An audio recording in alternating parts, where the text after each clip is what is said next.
Tante le priorità del nuovo commissario straordinario, da poco insediatosi all'ASPI di Agrigento, con una cerimonia che ha visto la presenza di alcuni componenti della Deputazione agrigentina, quali l'onorevole Margherita La Rocca Rubolo, presidente della Commissione Sanità, del deputato Matteo Mangiacavallo e del presidente della Commissione Ambiente, onorevole Giusy Savarino, e dirigenti dell'ASPI presenti per l'occasione, come il dottore Mancuso e il direttore Mazzara. Il neocommissario ha preso già visione delle prime strutture provinciali, si è poi soffermato sulle emergenze che da sempre sono aperte presso il nostro ospedale, come ad esempio il pronto soccorso del San Giovanni di Dio.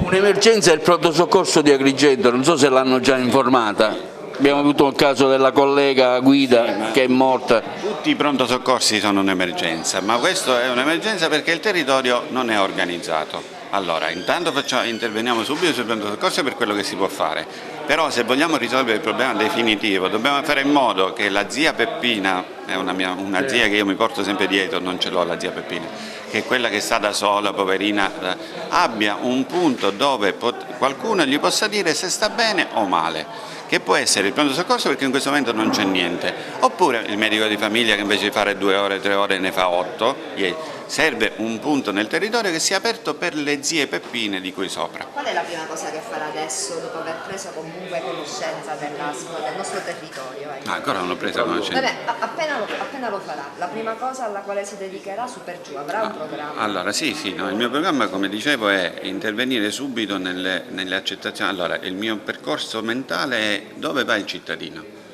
che entra in ospedale, dove va? O all'ospedalità o al pronto soccorso, a meno che vai in ospedale per farsi una passeggiata, ma non c'è. Parallelamente a questo, al territorio, qual è il punto di ingresso del cittadino?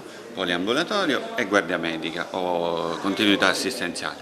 Quindi io seguo il percorso del paziente.